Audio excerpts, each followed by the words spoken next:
want to share a story with you about my time when I was in Brazil, and when I was living, I went back to live there. So, but I was born there, I was an orphan, I was adopted, I grew up in England, and I went back in 2012, and I went and visited one of the orphanages in Curitiba. This particular orphanage was for, because when they get to a certain age, obviously they got to separate the boys and the girls. So this was like for ages, I want to say 12 to 18 boys, I think.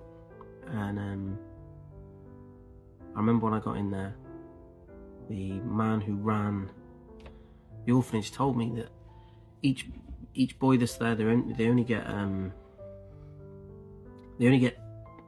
2 years in an orphanage, and then they have to move about. So they move to the next one, the next one, next one. And when they get to 18, just cast them out.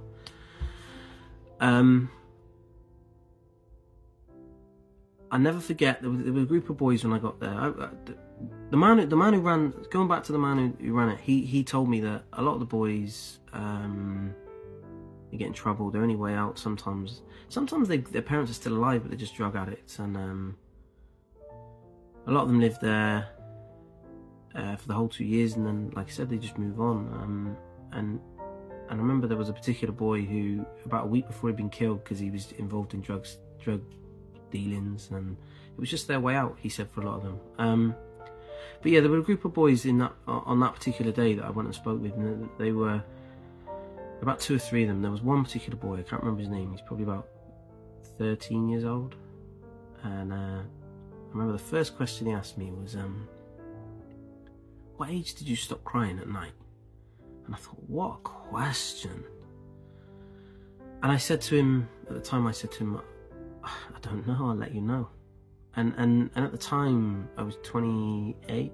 I still cried myself to sleep, because it was something I'd done every night as a child, and it just stayed with me. I couldn't sleep. It was like, sleep was my bad place, because I didn't want to lay there thinking about stuff. So I don't anymore, because I'm 38, married, kids. I'm in a much better place. But yeah, that was his first question. The second question was, how many friends do you have? And again, it was a question that really hit me, because those 2 questions are questions that I would have asked. And I said to him, not many. I said to him, I find it difficult with friends. I find it difficult with relationships. There's a lot of issues in that area for me. And what killed me the most was these kids were just saying, oh, can you teach us English? Oh, we want to come to England. I want to be a doctor. I want to be a lawyer. And they had just these dreams. Bear in mind, none of them can, well, half of them can't even write their own names. They're not going to become that. But they had these dreams, and one of them said to me, I want to get a good job so someone might love me. And again, that hit home quite a lot. And he said, if someone loves me, then a woman will love me if I've got money, and then I can have my own family.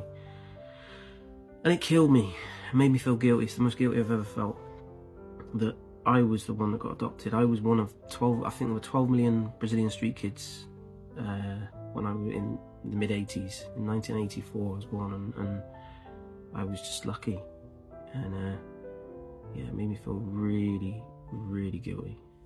And I just want to give back. I really want to help. I want to go over there. I want to help with the education. I want to really do something to change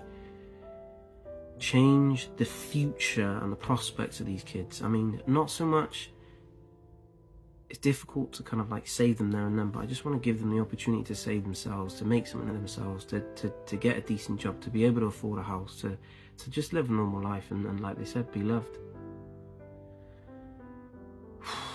Tough trip.